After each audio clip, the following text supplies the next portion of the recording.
Hey everyone, welcome to the Fly Fishing Insider Podcast. I'm your host, Christian Bacassa, and the Fly Fishing Insider Podcast aims to bring the best stories and tips. Stories and tips from those that truly make an impact within the sport of fly fishing. I'll dig into the past, present, and future of our guests, uncovering their amazing story and journey. Join me each week as I interview a new guest from somewhere around the globe. If you're not yet a subscriber, help by subscribing now so I can attract the most influential guests and sponsors to the podcast. Let's make this the top fly fishing specific podcast available. Today's show is brought to you by the following sponsors. Angler's Coffee, a brand of coffee for anglers by anglers. Owner Joan Monahan grew up fly fishing, and after spending 40 years in the coffee industry, perfecting blend and brew process, he retired to creating a coffee blend and brand for the sport of his passion. Go to www.anglerscoffee.com and pick up a bag of your choice. My personal favorite is the pre-ground caddis blend. It has a perfect balance of body, aroma, and acidity to kickstart my day. Thank you, Anglers Coffee, for supporting the Fly Fishing Insider Podcast. We look forward to supporting you and your business. Again, www.anglerscoffee.com. Dupa Fish, that's D-U-P-E-A fish.com, www.dupafish.com. Coming soon, but head over now, pre-register, and make sure you are ready to receive all the notices of the great deals that we'll be having coming your way. With years of accumulated DIY, Todd and I have traveled and booked experience all over the globe. We know how hard it is to customize a trip to you and your group's particular needs. We will have a comprehensive list of service providers and guides to help you in selecting the perfect trip for your and your party's needs. Book a trip with us and have the adventure of a lifetime. That's Dupa Fish. www.dupafish.com. Togen's Fly Shop, a family-owned business that focuses on delivering top-notch service on high-quality, affordable products for your fly tying needs. Go to www.togensflyshop.com. That's T-O-G-E-N-S flyshop.com. And pick up the materials you need to refill your fly box. Thank you, Togen's Fly Shop. We really look forward to supporting you and your family-owned business.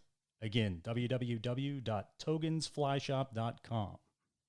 Hey everyone, welcome to the Fly Fishing Insider Podcast. That's at Fly Fishing Insider Podcast on Instagram and at Fly Fishing Insider Podcast.com on the web. So we've got a great show this week. We've got the Vice President of the Utah Stream Access Coalition, Bert Ley. His actual name is Herbert, but he goes by Bert. Bert and I became friends when I was on the board with him for a short period of time. Bert, welcome to this podcast. Thanks, Christian. Thanks for the opportunity. Yeah, appreciate it. Hey, before we get going, I want to touch base on a few things for our listeners real quick. Make sure if you aren't currently subscribed, please subscribe to the podcast. That really helps us out. Also tell a friend, and here's some examples on how you can do that. You can forward this podcast when it comes out to a friend via text message. It's really easy to do that way. Or you can email it to them. You can also send your friends to our website, have them get set up, etc. That's very helpful as well. In addition to that, one of the things that you can do is make sure that you as a listener go and complete our listener survey. You can find our listener survey through our bio on Instagram. That's the easiest place to find it. It also comes out in the show notes if you want to link to it in the show notes. But that survey only takes a few minutes. It gives us some great feedback to understand where we're gonna move and what we need to change and adjust to for our listeners to make this the best podcast available for fly fishermen and anglers around. Again, that can be found in our bio on Instagram at Fly Fishing Insider Podcast, and then that takes about 10 minutes to fill out. And if you follow Sven Diesel and us on the Fly Fishing Insider Podcast on Instagram, you're entered into a pool to potentially win 24 flies from Sven Diesel. These are custom tied flies of your choice from Sven. I mean, the guy is an incredible tyer. So take a look at that and definitely give us a chance there with the survey. We'd love to hear your feedback. Okay, so on to our guest, Bert. Bert, we've got a lot to cover today. We're going to talk quite a bit about public access and waters throughout the West, because I think there's some similar things there, but primarily focus on Utah, because that's your expertise, I would say. And then what I'd love to do is touch some fishing, right? You've had a number of trips from Chile that I've heard some stories from. I want to learn some more about that for sure. So we'll dive in there, okay? All right. Sounds good. And again, thank you so much for the opportunity. I really appreciate it. I have a tendency to go on and on. My friends' eyes glaze over when I start going on too long. And as I said before we started the show, we could have 5 or 10 of these episodes, but that's just too much. I mean, we'd lose listeners. Yeah. But I do want to give an update and tell them what's going on most recently here in Utah. No, I think that's a perfect example, and you're right. We would lose some listeners, probably to heart attacks from all the politics and some from boredom. But hey, we're going to touch a lot of fishing as well. So we'll cover some of the access stuff and then get on to the fishing there pretty quick. So what I want to do is break down a little bit of the lay of the land here in the West. Things have changed. If you could, let's lead off with the example of Utah, if you can describe that landscape. But before we do that, let's understand that, some of the rules are similar in neighboring states. Wyoming, a lot of private water. Montana, there's public access. It seems to be a leader in that kind of initiative. Idaho is going through some changes, and I know Utah is somewhat chasing to be more like Idaho. New Mexico recently changed in the last few years and is more like Utah is now. And so if you could kind of give an example, I think, of where Utah was and then what the change was that occurred and where we are at today. And then let's go from there, Bert. Sure, I'd be happy to. I'd like to say that this chapter on stream access really started in about 2008, but there have been fights over stream access here in the state going back to at least 1913 and through the 50s. But in 2008, the Utah Supreme Court issued a ruling that basically said, the public has an easement to use the waters of the state because they own the waters of the state. And so they're allowed to take part in activities that utilize the water and even touch privately owned beds so long as they do no harm. And that's where we are. That's where we were in 2008. 2 years later, the legislature passed a law that basically overturned all of that said, if it's a privately owned bed, you have no right to be there unless you get written permission from the landowner. So it's pretty restrictive. The Utah Stream Access Coalition was founded immediately after the passage of that law in 2010. So we've been fighting this fight for about 11 years now. And what is the name of that law that's in place? It's the Public Waters Access Act, which is rather ironic, but it's the Public Waters in Access Act. And just to put some numbers on it, I won't go into too much detail, but here in Utah, we have about 6,300 miles of fishable waters. 2,700 of those, so 43%, run over privately owned beds. With the passage of the Public Waters Access Act of 2010, the legislature effectively privatized those 2,700 miles, or 43% of our rivers and streams. Okay. That's why USAC was formed, and that's why we're still fighting the good fight. All right, but trying to regain that access, right? And you say privately owned beds, and that's important, right? Because if the bed of the river, so the substrate of the river, is owned privately, then it's private. So therefore, if the bed is owned, the water resides on the bed, and then the water is technically owned. Is that correct? Well, the water is equally owned by all residents of the state. That's the messed up thing is but you we can't own access the water, but you can't use it. Okay.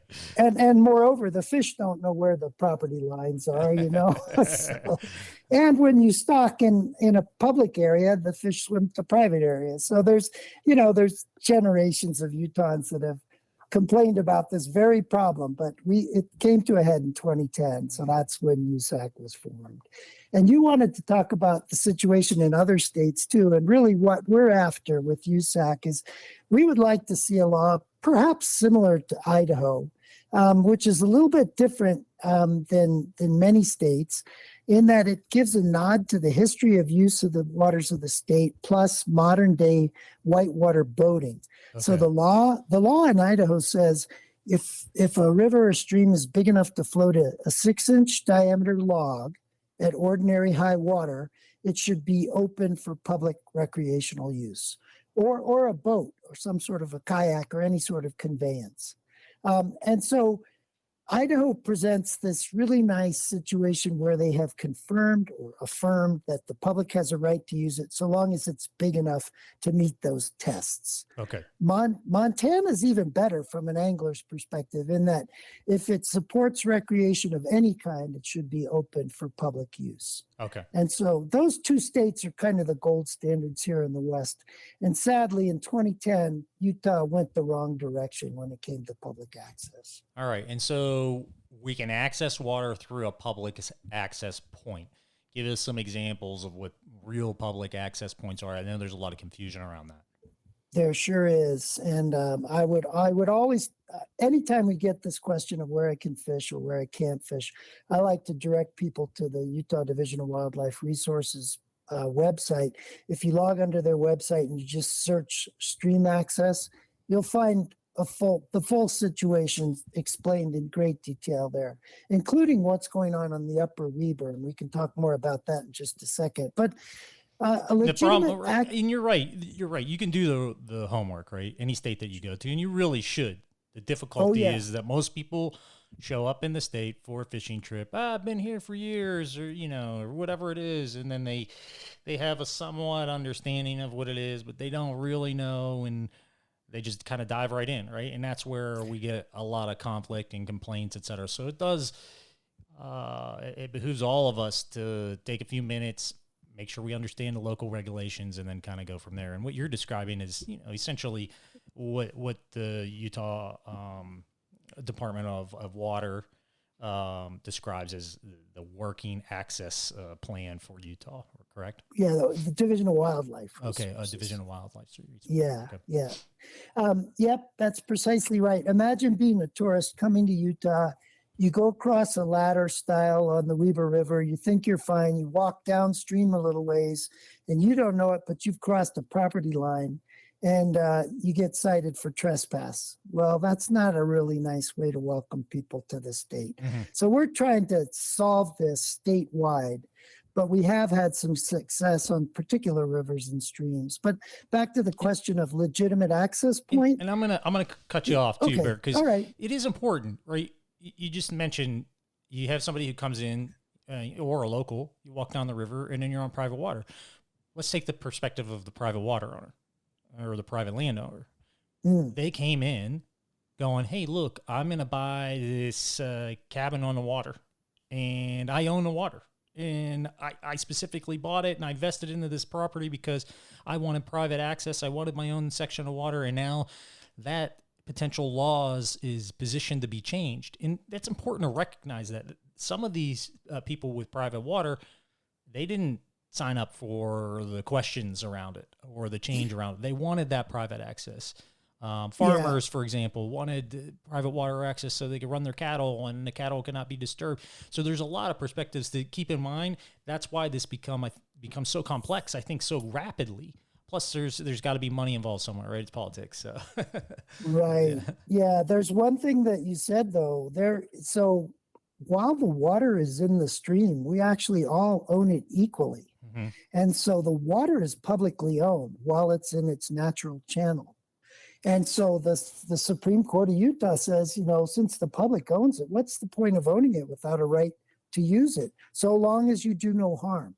And I get it. There's two sides to this. And if you do buy a parcel on a stream bank and you got 50 feet and you don't want people coming by, well, I understand that. You want privacy.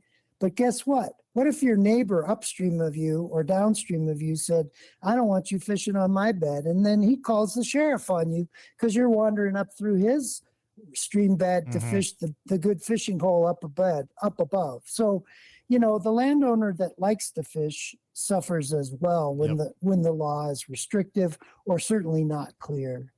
And the Utah public is very confused because it's been going back and forth and the fight has been going on for so long. And we're trying to solve it. What we really need is legislation that affirms the public rights and clarifies what the public can and cannot do. Yeah, it's pretty gray right now. Yeah. Okay, so you were going to dive into one of the former questions I asked you before we took a tangent. I can't ever remember what it is, but perhaps you do. Maybe it's the Idaho law. Yep, I think so. Yeah. Okay. Well, so we have this unique history here in Utah, and our history is actually reasonably similar to Idaho, except Idaho has a lot more water than Utah does. But we have this historical use of our rivers and streams. And so USAC, the Utah Stream Access Coalition, has been able to take advantage of historical use to affirm the public should have the right to use, in this case, the upper Weber, from Echo all the way up to the headwaters. Why? Because that river was used to float logs, and those logs were used to build the railroads. So back to the Idaho law, which we would sort of like to bring to Utah, says if it floats a 6-inch diameter log at high water or a kayak or some sort of boat, then it should be open for recreational use. And they say it's navigable for recreation. Well, it turns out if you've used a river to float logs for commerce, and here in Utah, not only building railroads, but prop timbers in the Park City mines, and many timbers were floated down the Weber River. So historically, these were our highways of the West, and even before we were states. And that's what we're kind of falling back to, is due to that, we as the people should have access to them and to use the waterways. That's absolutely right. And in our research, USAC has collected evidence on about 12 different major waterways in the state, not just the Weber River, showing use for exactly this purpose prior to statehood. And that's the federal standard. If a stream was used for commerce prior to statehood, it should remain open for public use, not necessarily for commerce, but recreational use too, all the way into perpetuity for time, all time forward. Okay.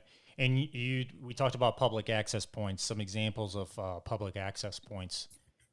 Yeah. So the Division of Wildlife Resources has a program called the Walk-in Access Program, in which a landowner, like a rancher, gets a small financial reward in exchange for allowing anglers to cross their dry land to get to the river. And then they can proceed up and down the river bed, the banks and the bed of the river, to their heart's content. But they must get in from a legitimate access point or out from a legitimate access point. Other access points include right-of-ways off of highways and bridges. You see that quite a lot in Montana. You also see walk-in access in Idaho at put-ins and takeouts on small streams that I'm familiar with. Right. So, yeah, and you're talking about, there's a lot of, ladder overs and things like that show access points. There's, like you said, right along a bridge, there's usually a path that goes down along the bridge, and then the water is probably some kind of leeway or setback, I would assume. Right. And shout out to the local chapter of Trout Unlimited up there in Park City that has done a great job putting in those ladder styles to get people over the fence at the walk-in access points. Oh, that's cool. Yeah, and we just had a guest on from there, someone I think pretty well, John Schultz. He was on last week. Yeah. Great guy. Yeah, and you guys, you were both on at the same time, or somewhat with the Blue Waters. Blue Ribbon Fisheries Advisory Council. That's a mouthful. It's a mouthful. It was created by executive action, but it's been around since, good grief, the time of Governor Huntsman. But the Blue Ribbon Fisheries Advisory Council is meant to identify, help promote, and also improve upon the best of the best fishing we have here in the state. And John and I, our terms overlap by about 3 or 4 years, I believe. Oh, wow. And I just wrapped up my 6 years of service on the Blue Ribbon Fisheries Advisory Council last month. So fantastic. Congratulations, Bert. thank you. Thanks. Well, let's get back to the USAC. So USAC is short for the Utah Stream Access Coalition. What's the best way to find out more? Oh, we have a website, utahstreamaccess.org. And I believe you confirmed our Insta is at Utah Stream Access. That is correct. Yep. So those are two great ways to get involved and learn a little more. Yep. And we, the pandemic obviously has shut down many of our operations, but we've always had a booth at local fly fishing, fly tying expos. We hit the F3T Film Festival pretty hard for, almost probably the better part of our 10, 11 years. Yep. And there's some ways to sign up to your newsletter on the website. I know it keeps you informed. The one great thing is the Utah Stream Access does not bombard you with emails. The pure purpose of that is to just provide information on updates, because the legislation changes and there are updates for you here and there, and they seem to come in certain times, right? They're in big waves, right? Okay, we're going to have a bunch of rulings take place because of elections, et cetera, and then it gets quiet for a long time, et cetera. And we've been caught up in a bit of a quagmire at the Utah courts. We did take 2 cases through the Supreme Court. We prevailed on one case that's specific to the Weber River, but the second case was reversed and remanded back to the lower court for further consideration. Mm-hmm. But, back to the USAC and its membership, we have about 8,000 members right now. We would love to grow that to more than 10,000 members. You don't have to be a resident of Utah. You can just be concerned about stream access throughout the West, and you're welcome to join. It's free, and you can easily sign up on the membership tab at the website. Yeah, it's real easy to do. And I want to also recognize that the members not only represent Utah Stream Access, but they are represented by the board members, and the board members are all voluntary. Our legal is voluntary. Et cetera. So maybe you can kind of talk through that a bit, and who some of those members and leaders are. Sure thing. It's an all volunteer board. We've had 7 directors pretty much since the inception. We have a treasurer, we have a secretary. Our treasurer long time is John Ludlam. Our secretary, Tara Olson. She's moved to Texas with her husband, who's there for a fellowship in surgery, but she continues to serve because she believes in the issues so strongly. Our current president, Sean Leonard, is here. He came to Utah like I did for higher education and decided to stay. We have several other members. So we have 2 attorneys that have worked pro bono since the get-go, Craig Coburn and also Cullen Battle. Cullen is now retired. He has now decided to serve as a director. He's retired from the law, but Craig Coburn continues the fight for no compensation, pro bono, completely incredible for 11 years now. Other board members, I would be remiss, Rachel Dees, Chris Holt, and Ryan Caggiano, or Opie. I think I've hit them all there. Yep. That seems like all 7 of us. I hope I didn't miss anybody. And there's a lot of work that goes into it. I sat on the board for a bit and really appreciate all that you guys have continued to do. It became a bit much for me at the time with what I had going on, and I'm glad to see it's still going strong. Right. And it is an all volunteer working board. So, we really appreciate people that have skills and motivation. But Christian, you gave us some great ideas. I'm not sure we followed through as well as we should have, but your time was important. It was good. All right. So thank you. Yeah, thank you. And if you want to volunteer, there's plenty of volunteer opportunities as well. I know we do lots of fundraisers. We're always looking for people to sit in on booths, talk, learn a little bit more, and either that or just come in and talk fishing. Right. Yep. All right, so let's dive into some fishing itself. You've been to Chile a few times, Bert. Yes, yes, I have. I've been to Chile and Patagonia 3 times. Each of those 3 times, I went through a particular lodge called Chucao Lodges. A chucao is a little bird like our river chat here in the West, but that's what they named their lodges after. They have 2 lodges. One is on Lago Yelcho, and the other is on Lago Rosolot. And why did I go back the same place 3 times? Because I had such a fantastic experience. Yeah. It's just amazing. It- One of the beautiful things about their lodges is they have them both situated on a lake, but right by where a river leaves that lake, drains that lake. Okay. So one day you can fish the lake, the next day you can fish the river. So, where in Chile are they located?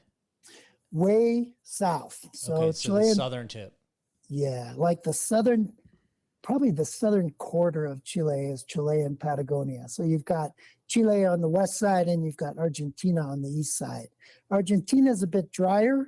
Chile gets all the moisture coming in off of the Pacific Ocean there, but it's way south. So you fly to Santiago and then you get another flight to Coyhaique. And there are other ways to get there, but and then you get on what's called the Southern Highway, which is a gravel road that runs north from Coyhaique to these lodges to the north. So incredibly remote, I should say. Yeah. In your time there, what fish were you targeting? Well, all trout and all 3 species, although it's mostly rainbows and browns. They have sea-run brown trout, which of course look pretty different from your average freshwater brown. Right. But some of the rainbows are just spectacular. I mean, my best fish was 31 by 21. The biggest trout I've caught on a fly. So 31 inches long, 21 inches around the middle. Wow. Pretty monstrous. Beautiful. And it was a rainbow? Yep. Wow. Wow. Yeah. And that was caught nymphing, but most of the fly fishing there, you're fishing dries. And man, some of the sights that you see, it's just stunningly beautiful. Some of my favorite fishing is they'll take you along the edge of cliffs on a lake, and it's a bit like cruising down a river because you're going by this complex bank that has cliffs and logs that have fallen in, but you're casting dries and in some cases streamers, and you see the fish that come out from under those logs. Water's crystal clear, just stunningly beautiful and amazing takes, great fish, just slam your fly. It's that's what made me want to go back. Yeah, I bet. The awesome. second and third time. When's the fourth time? Pretty soon, I hope. Yeah. I'll tell you, these lodges, the Chucao lodges, they were started by Gonzalo Cortez, and Gonzalo is a fly fisherman's fly fisherman. He was trained as an ophthalmologist, but every summer Chilean summer, he would go down to Patagonia and fish with his family. And he had partners in this, but the 2 lodges that he built are just perfectly located for, if you dream of fishing Patagonia, I highly recommend it. Okay. There's a recommendation there. We'll get that information in the in the show notes as well, and I'll reach out to him. Maybe we can get something rolling for our guests. That'd be pretty cool. Yeah. You talked about a number of different styles of fishing on your trips, and I love the story of cruising the cliff line, spotting fish. Sounds like you're really sight fishing. I mean, you're casting to fish that you've either seen or you're going, man, there's got to be a monster in there. I'm gonna lay something up. Maybe you can tell us a story about one of your best takes down there. But before you do that, Bert, let's take a quick break. Let's recognize our sponsors, and then we'll come back to your story. All right. Thanks. Angler's Coffee. We love fueling your next cast. We've been roasting coffee before coffee was cool. www.anglerscoffee.com. Dupa Fish. Coming soon. Pre-register now and get notified. www.dupafish, that's D-U-P-E, a fish.com. And Togen's Fly Shop, a family-owned business for all your fly tying needs. That's Togen's Fly Shop, T-O-G-E-N-S, flyshop.com. All right, everyone, welcome back. And again, if you aren't already, please subscribe to the Fly Fishing Insider Podcast. Give us a follow on Instagram and check us out on our website, flyfishinginsiderpodcast.com. Bert from the Utah Stream Access Coalition is with us, and we talked quite a bit about stream access. We're going to get back to that here just before we wrap up the show. But before we even do that, we dove into some of your trips down to Chile, and you talked about cruising the cliff lines, looking in the crystal clear water, watching beautiful fish come out and eat dry flies. And I asked for a specific story. If you could lay that out there for us, I'd love to hear it, Bert. Boy, it's hard to capture it all in one experience, but I remember being fishing with a buddy of mine, Scott Olson. So we're both in the same boat. They're motor launches, but the guides use oars to move you along the cliff line. So the motor's off, and we're both casting. And these cliffs, they come straight down, from way up high, and they're giant trees that fall down. So we're both casting in kind of this little bay, and almost simultaneously, we both got beautiful, I don't know, it was probably 22, 23, 24-inch rainbows smack our flies at the same time. That wasn't the dry fly day, but that was small streamers. I think it was a slump buster that I tied, and I was pretty happy about that because it's fun. Those fun. Rainbows are so acrobatic, even at that size. We've hit some big rainbows like that up in Alaska, and it's just amazing how acrobatic they are in comparison to the browns. The browns seem to just go down and chug and really pull and are aggressive eats and whatnot. But those rainbows, man, when you hook them and they know it's on like Donkey Kong, as they say. Yeah, they dance. And I know we want to get back to stream access, but just the variety of different kinds of fishing that you can experience in one place. I mentioned, the lodges are there at the head of the river. And so you can cast dries on a river one day, and the next day you're cliff line fishing, or going out to big scum pockets that form in the lake and just doing pure dry fly fishing and fooling fish from some distance. And it's so varied. You never know one day or the next. It's just fun. Yeah, it sounds interesting. So you talked about the varieties. So you're talking about the styles too? I mean, it's dry fly fishing, it's streamer fishing, et cetera, but then there's all kinds of different species. Maybe you can dive into a little bit of the sea run brown scenarios. Have you had a chance to do that yourself?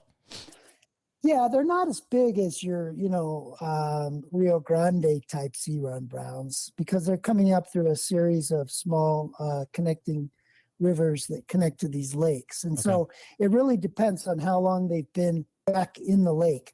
If they're back in the lake for some time, they're pretty much like a regular brown. But the sea runs are a beautiful silvery fish. You have to look at it. You have to do a double or triple take to say, is this really a brown? I mean, I've never seen anything quite like this. And it's pretty amazing. They are strong. And where I was fishing was a couple lakes up from the ocean. So probably not as strong as when they first come out of the sea, but beautiful fish. And you feel the tug for sure. And like you said, the rainbows do the acrobatics, and the browns are just like, I'm getting out of here. Yeah, they're boogieing underwater, trying to get in to break you off on a log somewhere, I'm sure. Yep, that's right. Yep. And in the dry fly fishing itself, what kind of bugs are you using for that? I'm kind of curious there. Oh, big and ugly, whatever. I can't even remember the names of the patterns. Lots of different dries, lots of foam. Okay. Lots of hackle. It seemed like the Fat Albert was working really well at times, and I don't know, Chernobyls. I do remember getting a magnificent take. I was proud of myself. This is one of the river days. I was sitting on the stern of the boat, and we were over near overhanging trees, and there was probably 2-3 feet of clearance. and I just happened to make the right curve cast downstream with a chubby Chernobyl, and the whole boat watched as this big rainbow came up, looked at the fly, drifted down with it, and about 3 or 4 seconds later decided, I'm going to eat this. Oh and my wham, gosh, I game can see on. it. I can But see that it. cast, I couldn't believe I made that cast, but it was worth everything. I mean, there was another time I was fishing where this was wild. I had a big brown chase the fly, but at the same time, they have these big. It's basically like almost like a muskrat. It's called the nutria. Okay, It's yep. I've heard something of like a rat or a muskrat. Mm-hmm. And I had both a brown and a nutria chasing my fly at the same time. And then they saw each other and they're like, we're out of here. So We're both out of here. I didn't get anybody, but it was worth the show. Oh, that's so, cool. That is cool. Yeah. Were you involved in many hiking scenarios where you were kind of creek hiking or river hiking as well? I did that one time with a buddy of mine. We did, I had mostly been going down for those packages, which is a full week at these lodges. But a buddy and I rented a truck out of Coyhaique, and we drove around. We also hired a guide to fish another local river. We did fish some smaller streams. You can find places where the estancias, the ranches, they welcome you. Mm-hmm. Sometimes you'll just, pay for lunch or whatever, and they'll make something off of it. But it's generally pretty open to the public to fish, and they're completely used to it. People have been going to Chile for generations, and highly recommend it. So it sounds like a wonderful experience, and I think people worry about language barriers and things like that. No concerns there? No concerns there. Moreover, I should note that Chile is probably, I'll probably get in trouble with the Argentines, but Chile is one of the most developed countries in South America. We had a big storm come through. It knocked out power. We're on this gravel highway in the south. I was like, this could be days. Nope. The lights were back on in 30 minutes. So it was pretty remarkable. They found the source of the problem. Area. Yep. A beautiful country. Remarkably friendly, wonderful people. The guides spoke perfect English. The staff, everybody was just, it was wonderful. I like to joke, the first trip was trip of a lifetime, and I was able to make it 2 more lifetimes. So that was good. You're like a cat. You're like a cat getting 9 lives, my man. Oh, you're going to get me telling that story? So I have a nickname in Chile. In Chile, I am El Gato Gaordito, which means the chubby cat. And why the chubby cat? Well, I tied a fly. It's similar to something called a fuzzball, but I tied it with hair from my own house cat, Todd. And I showed the guides pictures of this cat, and that fly caught fish. So I became the chubby cat, just like the cat that donated the hair that I used to tie those flies. That's fantastic. I love it. The legend himself. El Gato Gaordito. See. So what about wind? A lot of people talk about the wind and the complications with that, and you can have short mornings, etc. Have you had any of those experiences? Give us some.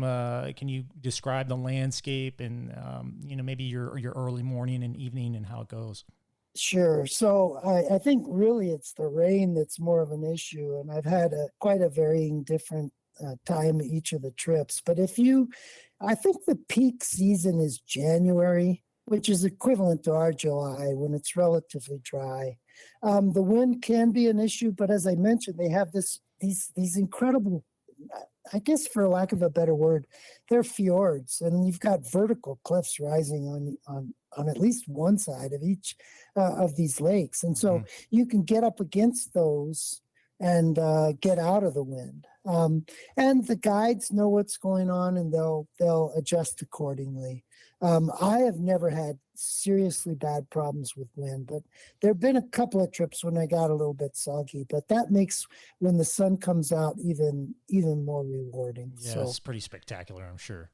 Lots of rainbows and just gorgeous, clean, fresh air.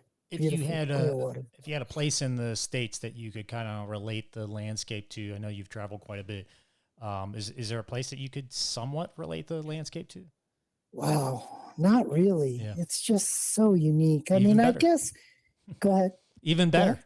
Even better. Yeah, yeah. I mean, you've got the Pacific Northwest and the Inside Passage, but that's marine. I mean, we're talking huge freshwater lakes and lake systems connected by rivers, and just I've never seen anything like it. So, I mean, I get this.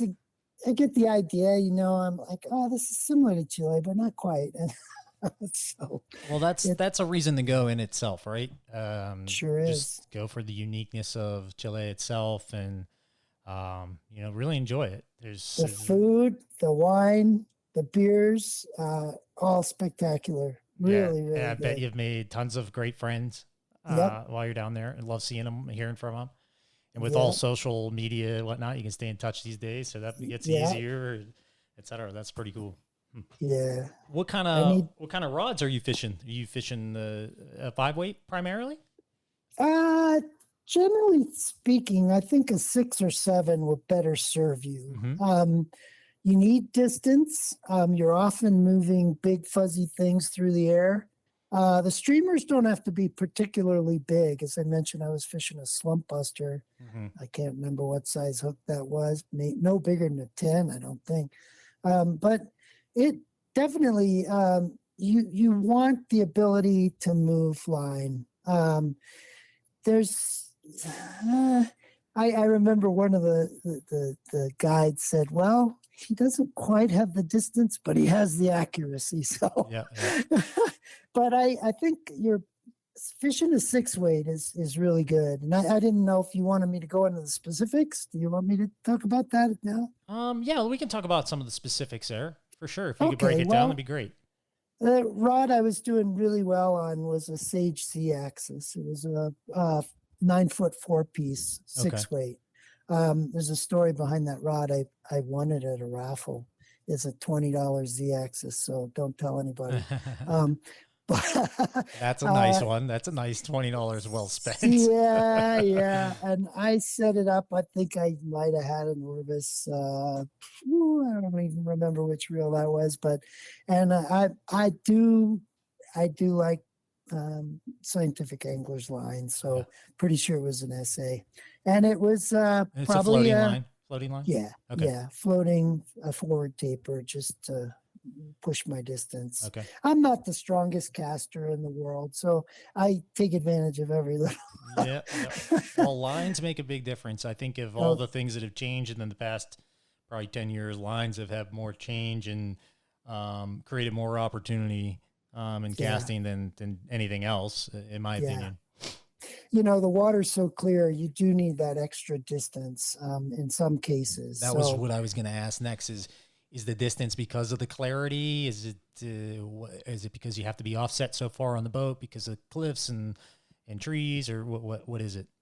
Pretty much all of the above. Okay. I mean, and then the varied conditions. I mean, as I mentioned, I made that cast under overhanging branches that were just clearing the river by 2 or 3 feet. And I don't know if I could have done that with 5-weight. I needed that extra distance and control to get the fly to curve. Right. And like you said, you're tossing a big foam bug. So and you needed to get the right drift, and the only way to do that is to curve it downstream. Give the fish some time to look at it. So can you describe the technique behind a curve cast? Some people don't know. Well, it's kind of it's basically taking a standard cast and just overpowering it and stopping the rod just before you would normally do so. So normally you stop the rod and the line unfurls flat out. But if you stop it in advance of that, you get a little extra juice in the line and it whips a little bit around. So this was a sidearm cast. That's how you get the curve. So you're really pushing it, and rather than seeking that perfect, point where you stop applying force, you're just stopping it a little bit soon, and maybe even tugging back on the line, a slight reverse haul to get that extra juice to push the fly a little bit further downstream. That's great. You did a great job of describing that, and when I first started fishing, I was like most, right? I thought I focused on distance and laying out a perfect cast. And then a friend of mine gave me the advice. Actually, it was a former board member, Jared, said, "Hey, you should work on your different cast types." I Yeah. looked at him like, what are you talking about? I don't even know what you're talking about. And I did. I went Yeah. back and got on YouTube and learned how to do the curve cast and the reach cast and the aerial mend and all these different things. And boy, it made a huge difference, because if you can put it in the right location, that's a huge part of it. Most of us don't need to be pushing big, long casts most of the time. So, Yeah. Yeah, you need a couple extra milliseconds of a natural float before you get any drag is key. mm-hmm. Much better success if you can just get those extra. Well, I said milliseconds, a second or two. Let's put it that way. Yeah. Yeah, you don't sacrifice the early part of your drift and the late part of your drift. It makes a big difference. Right. You were talking about your setup though. So you got through the rod, the floating line, so 6-weight rod, 9.5 or 9 foot rod, floating line, and then you use a long tapered leader. What weight leader are you using? Yeah, for the most part, 9 foot 5X. With 5X tippet, that's probably enough. Although when you're on the rivers, you want to boost it up a little bit more towards 3X, 4X. I mean, and we're talking big fish too. So when I was on rivers, and I mean, I never would have landed the biggest trout there with 5X. No way. It had. I think in that case, it was probably 3X. But you know, it depends on what you're planning, and the guides can give you plenty of advice on it. But in some cases, it's relatively delicate casts, so to scum pockets. And you're not talking huge fish, but you're talking, you know, decent sized rainbows and browns. And you just got to get the presentation right. But of course, streamer fishing, you're upping your strength to about 3X or 4X. Yeah. Those strikes are a little heavier, harder. Typically. Yeah, the fish aren't particularly shy, but the water is so clear. Right. So you got to make up for that. Yeah, and you have tension on the line when you're stripping and whatnot. So there's no forgiveness at all. Yeah, you don't want to break one of those big dogs off either. No, you do not. You want to stick them and get them in the net as quick as possible. Yep, that's right. That's fantastic. So you go out for your day of fishing, spend some evening in the lodge with your friends, telling lies, of course, or as I say, trout tales, right? Yep. But it sounds like a great trip. But what was the name of the lodge again? Chucao. Chucao. Chucao. Okay.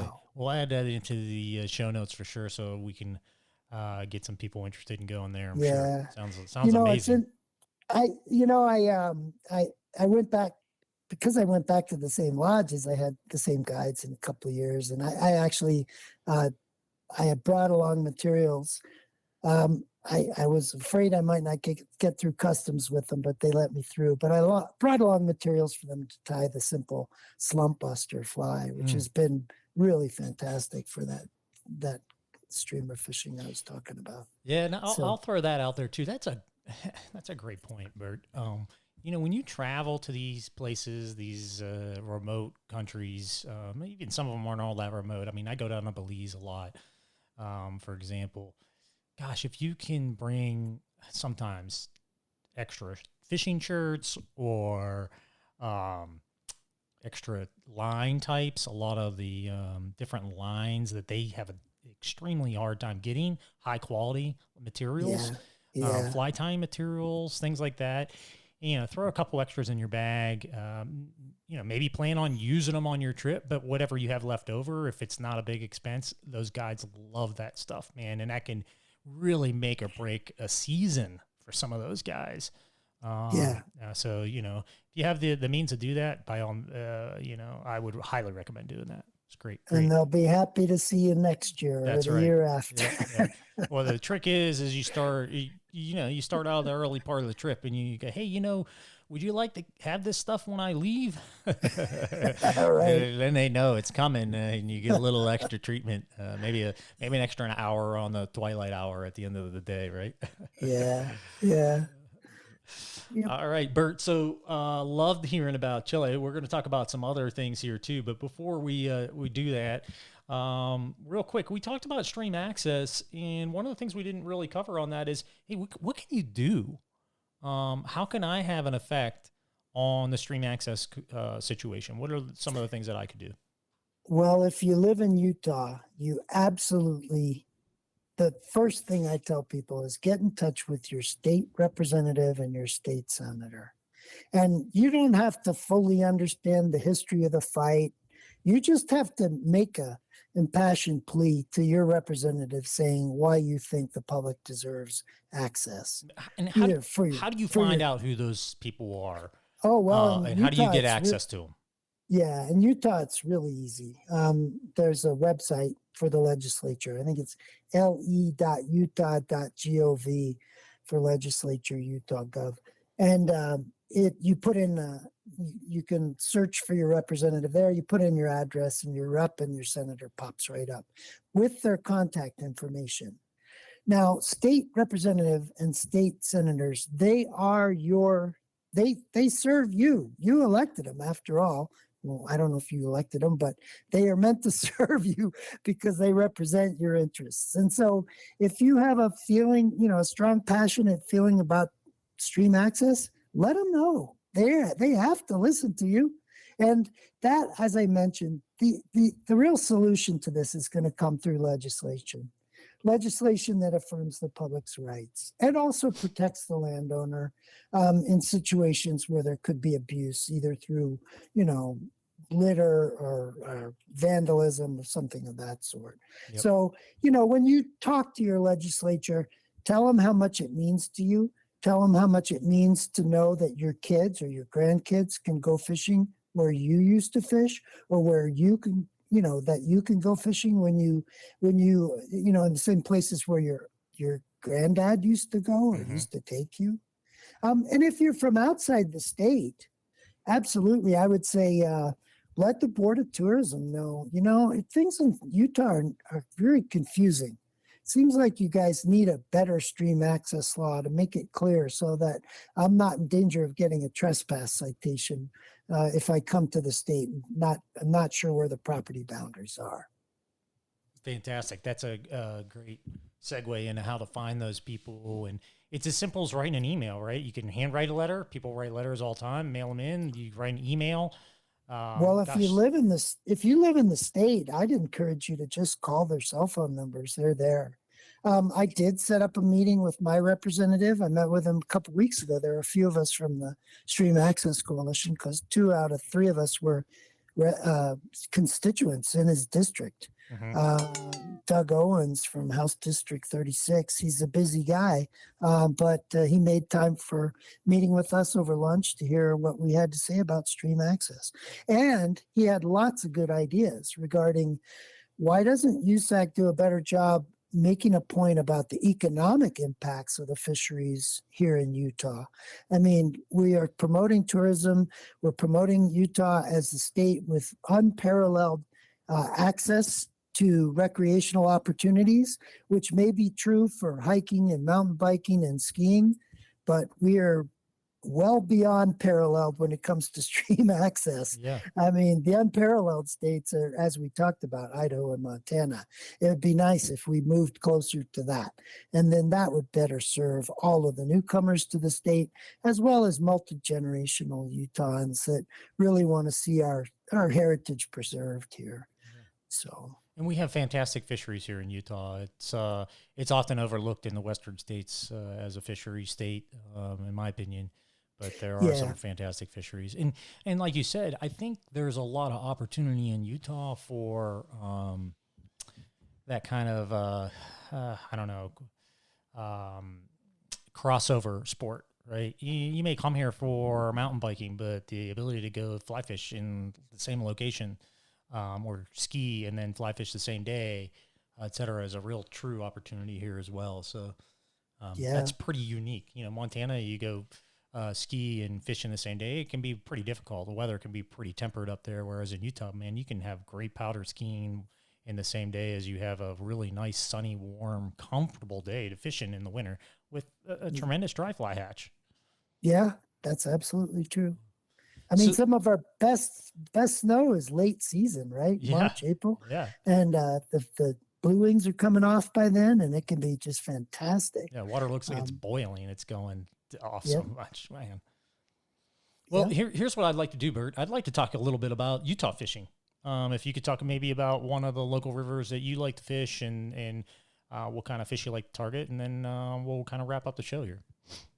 Well, sure thing. I've been going to Utah's Green River out there below Flaming Gorge for years. And I remember, I started fishing, gosh, what was it? Almost 15 years ago, fly fishing, that is. I started as a kid. But I remember my first trip to Utah's Green River, where you can stand on a rock and see probably 20, 30, 40 fish, browns and rainbows and occasional cuts in the 17, 18, 19-inch category. Mm-hmm. And you can watch how those fish respond to your flies. My very first trip, I didn't know what I was doing. I tied on a muddler minnow because I saw these fish sitting looking, Yeah. And I brought the muddler across their faces, and they're like, what the heck is that? And none of them budged. And then it was like the third cast, and the muddler got hung up. Well, actually, the tippet got hung up on a piece of moss. So the muddler just sat there and wavered back and forth in the current, just not moving side to side, just below this tuft of moss. And guess what? Oh. One of those 18-inch rainbows came over and sucked it in. I watched it all unfold in front of me. What is it with you and rainbows, man? You got the luck of the Irish there. Well, this year, for the first time in a long time, I caught an 18-inch cutthroat, and that was a wonderful surprise. Yeah, on that river, that's a really nice cutthroat, yeah. Yeah, they're pretty sparse. But one other experience I have to tell you about from that very first trip to the Green, where you can see everything unfold, So I figured, okay, I'm going to try some dry fly fishing. I've done this muddler minnow thing and got that figured out. All I have to do is have a willing tuft of moss that's in the perfect location. But the dry fly fishing, I've heard that it's always good to fish an ant. So I tied on a black ant, and I put the floating on it. And I'm looking at this fish sitting down in about 18, 12 inches of water. And I float the ant over it. It comes up and looks at it, and it kind of shakes its head, and goes right back down to its lie. Did that 2 or 3 times. The fly finally started getting soggy. And on like the fourth cast, that fly sunk, and it was down about 6 inches from the surface. And guess what happened? So you can learn a lot on Utah's Green River. I mean, we've got wonderful small stream fishing, but we've of course got the Provo and the Weber. But we have some really wonderful everything from big river guided drift boat fishing to small stream bow and arrow casts to get an 8-inch Bonneville cutthroat native trout. And it's all here. So, and it's pretty well located too. There's tons available there. I mean, I give the example of, right here in Salt Lake City, you got Mill Creek Canyon. It's a great cutthroat fishery, like you said, bow and arrow casts, etc., and dry fly fishing. It's fantastic. So yeah. Yes, and then indeed. we got Stillwater. We got tons of Stillwater as well, and streams that run out of the Stillwater. So man, yeah, come to Utah, do some fishing, or maybe not. Don't come to Utah. Don't do any fishing here. Sorry, forgot about that. No, definitely come to Utah, do some fishing. Check out the Utah Stream Access Coalition. That's another thing you can do. Sign up. Those numbers for the coalition really do help us. They help us get the word out. They help us in numbers when we talk to legislation of these are the people that are involved and engaged. And you don't have to be a Utah state resident. No. Well, and I think absolutely, if you could just you could write the governor and say, hey, I like coming to your state to fish, and what's up with the stream access? How about making your state a little more like Idaho? Yep. That would be helpful. Yep. So great. That's great. Yeah. All right, Bert. I'm going to do it again. I need a story from you. Maybe something early in your fishing here in Utah. If you could tell me a great story about one of the local waters that you fished that was just a surprise, right? Somewhere you went that you're like, yeah, I'm going to go check this out. And then you had an amazing day. How's that sound? Well, I don't know if I want to give up all my secrets. Well, you don't have to tell us the name of the river, but you could tell us, describe it and give us a story. But before you do that, let's recognize our sponsors again, okay? All right. Thanks. Angler's Coffee. We love fueling your next cast. We've been roasting coffee before coffee was cool. www.anglerscoffee.com. Dupa Fish. Coming soon. Pre-register now and get notified. www.dupafish, that's D-U-P-E, fish.com. And Togen's Fly Shop, a family-owned business for all your fly tying needs. That's Togen's Fly Shop, T-O-G-E-N-S, flyshop.com. All right, welcome back, and thanks again to our sponsors. Please support them by going to their sites, their social feeds, etc., purchasing their products. It really does help us stay alive here and bring the best guests we can, etc., to the podcast. We are aiming to make this the best fly fishing podcast available out there. So help us out by doing that and help our sponsors. Bert from the Utah Stream Access Coalition gave us some insight into how to, use our public access points, what determines, a navigable water source with a 6-inch diameter log. We talked about how, a lot of that originated from early mercantile and early use as the rivers of our states were the highways, right? So, Bert, I appreciate you diving into that, giving us insight on how we can help and really make a difference on that. This is important to all of us as anglers, and it's important to any recreationalists in the river area, rafters, waterfowl hunters, etc. So, Bert, before we left, I asked you to think of a great story of an early time in your fishing career here in Utah, and if you could break that down and really kind of paint the picture for us, that'd be fantastic. Okay, I guess I will. No, I appreciate it. Early on, I managed to hook up with some friends from graduate school who kind of knew what they were doing. And it had never really occurred to me to fish late into the evenings. The mosquitoes come out and it gets, kind of eerie on the river. But I was introduced to caddis hatches. And, our local rivers, the Provo in particular, both the middle and the lower Provo, have phenomenal caddis. And this is the time of year. It runs into the fall, into September.